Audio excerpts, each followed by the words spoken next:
Hey, what up, boys? So, it's about time we sat down together again and had a little heart-to-heart. By this point, my existence relies on parasocial weirdos who think I'm their friend, but actually, I'm just a lonely, balding, middle-aged man who hates everyone, and my existence is based off a game that quite literally doesn't exist. Don't give away the keys to the kingdom, Narc. Don't let them know. Don't let them know. What are you doing? It just gave away the keys to the kingdom there. Oh, that's terrible. Maybe that's why he doesn't stream. Actually, I don't know if Narc streams or not. But I think anyone with a healthy mindset understands that there's a limitation to how friendly you could be with a streamer because you don't know them on an interpersonal level, especially if streaming is like their job or like YouTube is their job. You can make friends through it. I've made friends through it. But it's probably like for the large majority, it's a bad idea. Like Throne and Liberty. For now. But before we get into that, our patrons and I would love for you to grab yourself a bachola because NCSoft's upcoming MMORPG has got everyone a little bit excited, and because we're all so desperate for a good MMO... By a little bit excited, he means heavily overhyped. Wait, you saw it coming. Did you buy the premium Lonely Man subscription to Throne and Liberty? No, I didn't. I may, like, based on trailers and shit alone, I was already saying, this one's made by NCSoft. This is probably one you want to wait until the full game releases before you even go near it. What else did I say? But it was one of my top 5 MMOs to avoid for 2023. Every single new release, it has that chance to be the fix that we're all hoping for, and because of this desperate need to play an MMORPG full-time again, people are willing to turn a blind eye to the negatives. And that's okay. What's not okay is when you start trying to tell everyone that this Korean MMORPG that monetizes our time and progression using exploitative mobile gaming and pay-to-win mechanics is going to be the next... It's not just exploiting you, it's trying to make you have a second fucking job. It's like, God, a lot of MMOs have forgotten that an MMO is supposed to be something that when you log in and play, it's just fun. It's enjoyable, and then you log out, and you think to yourself when you're not playing that game, you know, that game was really fun. I should play it again. But no, now they're like, you know, if I don't grind that hard, people are going to get ahead of me, and then I'm going to have to catch up, and I'm going to be behind the first wave, and then I'm going to lose out. So I better get back to my second job, grinding at my PC, playing an MMORPG. Next a big thing. That's not very cool, man. Which is exactly why I support a never-releasing scam MMO that sells $250 Ashes of Creation. Packs. But I know how you feel, my friends. Someone's actually given me someone paid for, I don't know who it is, I don't know what Middle Eastern sheikh has $300 something to burn, that they gave me Alpha 2 for Ashes of Creation, but I'm so grateful to them, and I hope to God I can stream it. I hope to God I can stream that Alpha. I'm desperate for a good MMO too, and there is that slither of hope inside me that maybe Throne and Liberty will keep us busy for at least a few months. Oof. Now, with all that bollocks out of the way, that's a big ask. A few months is a big ask. Maybe a few weeks. Artificially inflated play hours grind just kept going and going until anything less than 1,000 hours makes you a noob. That's one of the massive problems with fucking games, is if you're gonna make people grind, make the grind fun. If you want the game to be enjoyable, you got to make a game that's enjoyable for 1,000 hours. If it's not, it's just there's a lot of fucking filler. Here's a good example. Elden Ring has a lot of filler content, but it gets away with it because it's fun filler content. I went out of my way defeating a whole bunch of different fucking bosses that I didn't ever need to touch to finish the game because it was fun filler content. It was enjoyable. I liked doing that content. I didn't have to, though. Now, the problem with MMOs is they're making that filler content into mandatory content, and it's just the same slog over and over again. You learn nothing new. You do nothing new. It's just to keep you playing the game so that they've got a metric to report to shareholders at the end of the quarter. Let's begin, shall we?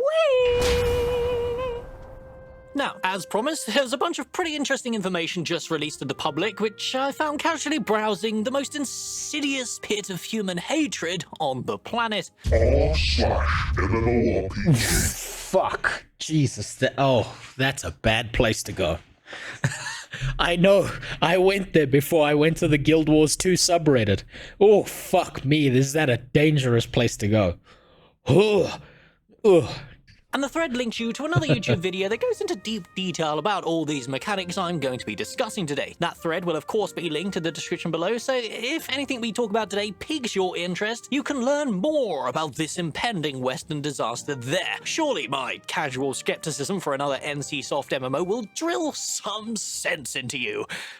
Right? Now, Throne and Liberty is tab targeting. Tab targeting in 2023. That couldn't possibly be because there's gonna be a mobile port. It couldn't possibly be because this is a thinly veiled attempt to try and milk you for as much money as possible, because there's an auto battle feature and they're gonna put things in the cash shop that then increase your XP generation rate that you can then strap onto your auto battler. No, surely not. Surely not. Yeah, if play for 1,000 hours because you put a carrot on the end of 1,000-hour jog, then go fuck yourself. Yeah, no, this MMO players are masters at eating shit. They are like competitive shit eaters. They'll be like, you are a noob if you didn't grind this game for at least 10,000 hours to get the pink little fluffy fairy at the end that is the real endgame. No, it gets good after 1,000 hours. All of that is fucking massive copium. It's something that MMO players shouldn't be accepting from game devs. They should be saying, this part is shit, cut this out of the game, make this part better, X, Y, Z. But they won't do that. Instead, they'll be like, no, I'm better than you because I wasted more time grinding some arbitrary number up. Was it fun? No. Then why did you fucking do it? Targeting in my MMORPG? Oh, what is this? 2004? Well, in my opinion, tab targeting is the only option an MMORPG has to be successful due to its reliance on teamwork. And you see, Throne and Liberty gets a lot of... Is that true? Is tab targeting the only system that works in an MMO that would make it successful? I don't think that's expressly true. But I think it is highly limiting if you've got an action combat system. And you've got people dealing with desync and high ping. So that limits your audience to people who are close to the server location. It's kind of true, I guess. But not fully true. I think that, I played New World and that was action combat. I think there was the game itself was too empty for its systems and it should have been full loot open world PvP. Then I would still be playing that game to this day. But no, I think I disagree with that. I think action combat and tab targeting can both live in MMOs and you can have a massive successful MMO. It just has to be done in the right way. I actually prefer the days when there was almost no social media and I could communicate with people through MMORPGs. The world felt more alive. But maybe that's just my copium.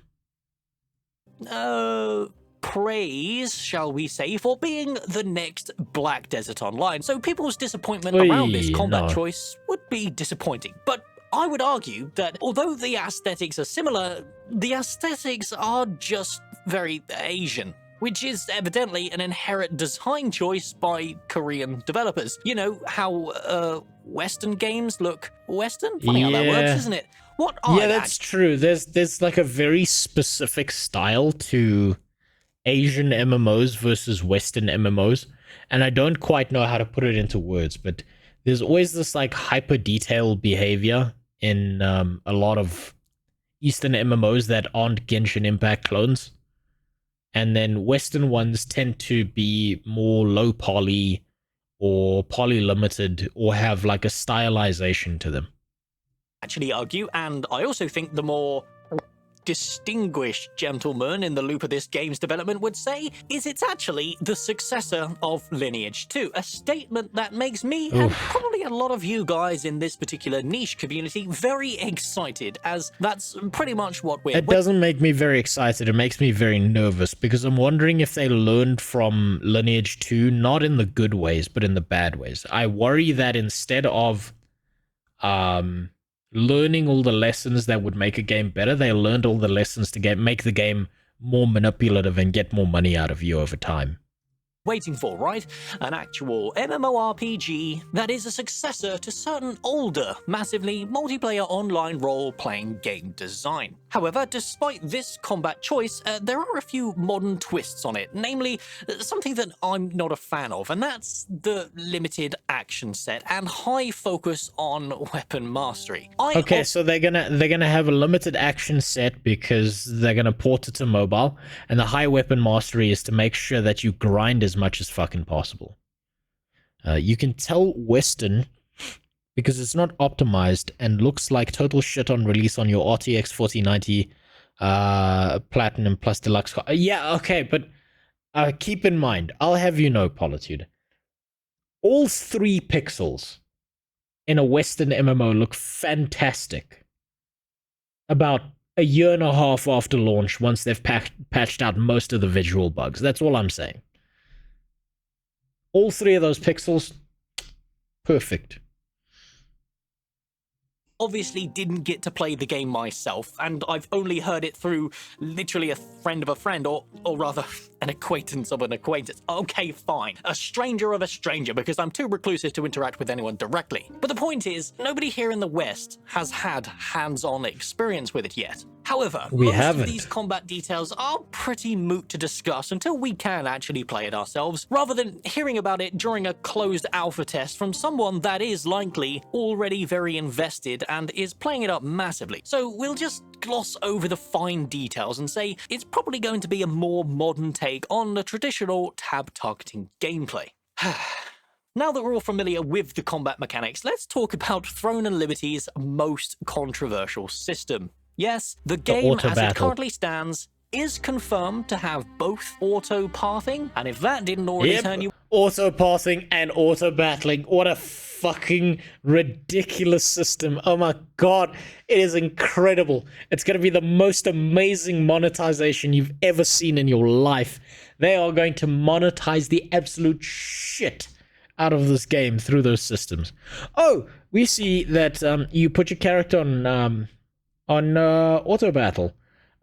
You can only do that for 3 hours every 24 hours unless you pay us a fee, and then you can do it for 6 hours. And guess what? If you pay us another fee, then you can do it for 12 hours. And then if you pay us another fee, we will boost the XP gain for your character while it's auto battling. Oh, and it looks like auto pathing is going to auto path your ass right into a boss and kill you. So if you pay us a fee, we can make sure that your character it's transparent to mobs that would kill it when auto battling. You know, just to make life easier. You off auto battling. Oh no! Is this what we've come to?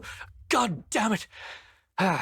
I know. It's what we've come to, Narc. There's no sugarcoating it, is there? It's dog shit. We've known this for nearly a year now. It's sadly one of the main reasons why I haven't been hype about the game or made any kind of videos about it yet. I just don't like the very mobile-esque design that they're going with at its core. It doesn't bode well for the longevity of the game. It shows that it's designed from the ground. Oh no, it bodes well. It bodes fucking well for the longevity of the game.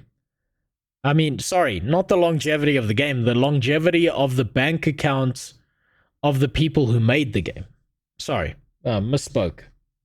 Up to encourage you to turn to the convenient pay-to-win cash shop. Yes, it's going to have a pay-to-win cash shop. Absolutely is going to have a pay-to-win cash shop. It's I can understand NCSoft. an open world, say like Black Desert Online, with its complicated systems and vendors and knowledge mini games, having an auto-pathing system to help you find things for the overly complicated layers of depth and account progression. Being able to... Even with its auto-pathing systems, it should have an auto-suggestion system, not an auto-pathing system. It should tell you how to get there, or what are the most optimal things. It shouldn't do it for you, because then you learn nothing. Also, every time, same fucking footage for this game. Of course they use the same footage. No one's been able to show any of the alpha footage. If they do, they'll get copyright struck, and people will just loop the trailer. They won't make anything creative, because it's easier to just do a talking head video, because they can crank it out in a few days. Think about it. How long does it take me to do a video? It's like a month and a half. It takes these guys like a day to do this video. Auto path to a niche NPC without needing to search up a third-party website is very handy. However, auto battling, it's just shit, isn't it? Let's be real. It's just the way it is. It exists for what? Giving players a reason to stay logged into the game, and apparently that... No, auto battling exists because it gives a reason for when people log in, they see a bunch of characters around them. They see these people auto battling, and then they think, wow, this game is so full of players. It's incredible. It's amazing.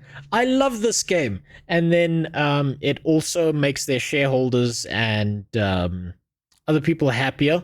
It gives them a way to exploit players using that auto battle system, and it gives them an excuse as to why they can keep the game running for as long as possible while milking it for as long as possible.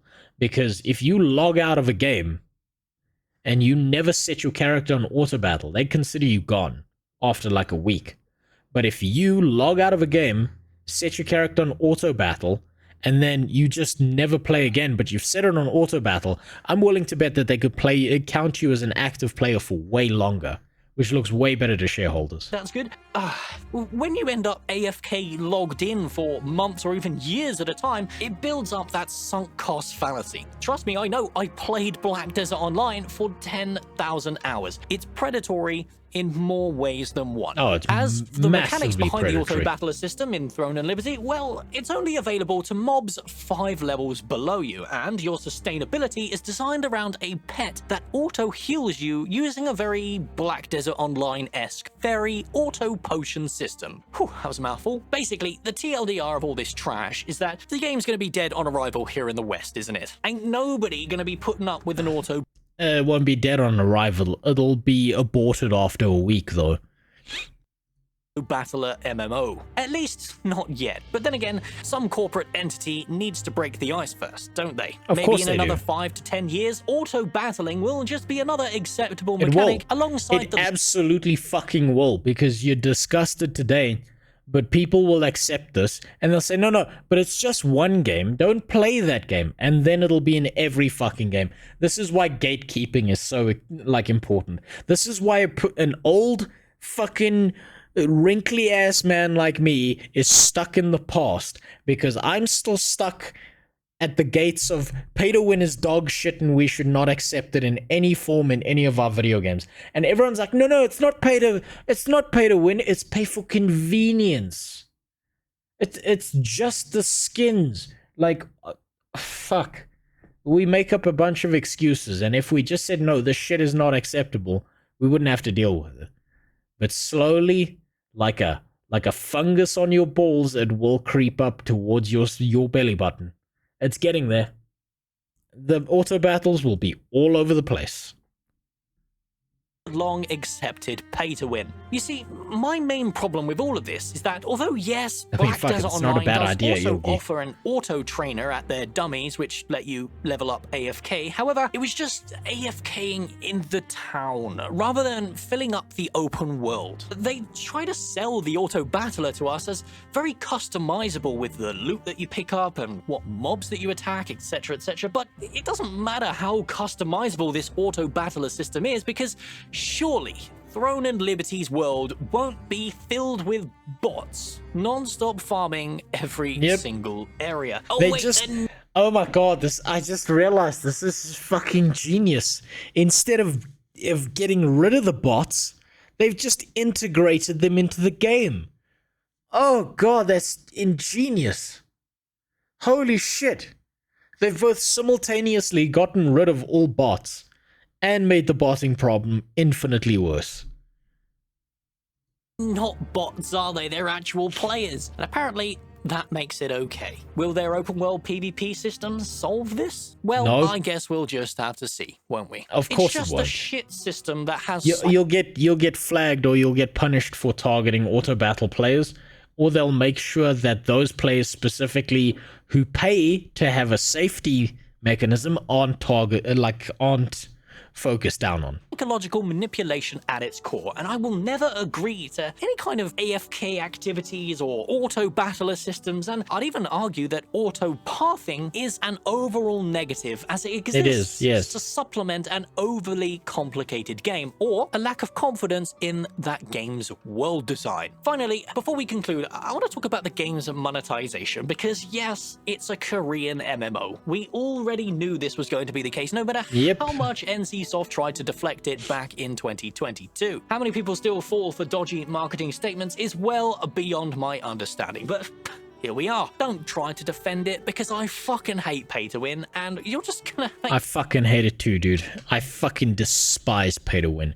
It is the worst system imaginable. It is the most dog shit stuff ever. make yourself look like a fool. We only support $250 cosmetic packs here on this channel. It's way more ethical. Trust me. Anyway, the monetization of which we know so far is thus. It's going to be like Black Desert Online with its inventory slots, Of course and it I is. think you can probably just get the gist from that. You've probably played Lost Ark, you've probably played Black Desert Online. It'll just mirror them games one for one. Inventory slots, bank slots, extra pouches wherever possible, pay for convenience features that are actually pay to win, XP boosts, limited time XP boosts. They'll be pretty fucking stupid if they don't put in some version of a battle pass. What else could they do? I've talked about all the bonuses you can add to your auto battle and auto grinding. Pay to win weapons. It's another one. Pay to win skins as well. You know, skins that technically are just about the way things look, but somehow the damage numbers get fudged, or you know, it changes hitboxes just that little bit. You know, stuff like that. Windows Movie Maker was the shit. I'll agree with With you a little on bit that. of that extra NCSoft spice, if you know what I mean. Will I be playing Throne and Liberty?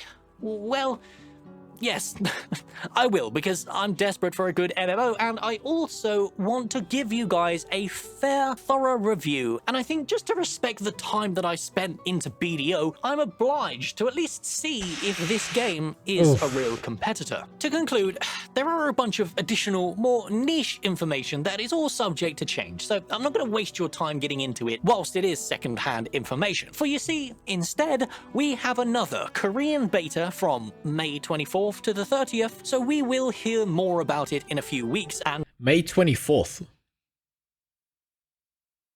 That's in 6 days. But wait, oh, that's a Korean beta. Okay, well, I'm not going to VPN my way into that. I don't think this is worthwhile. I've got other videos to work on.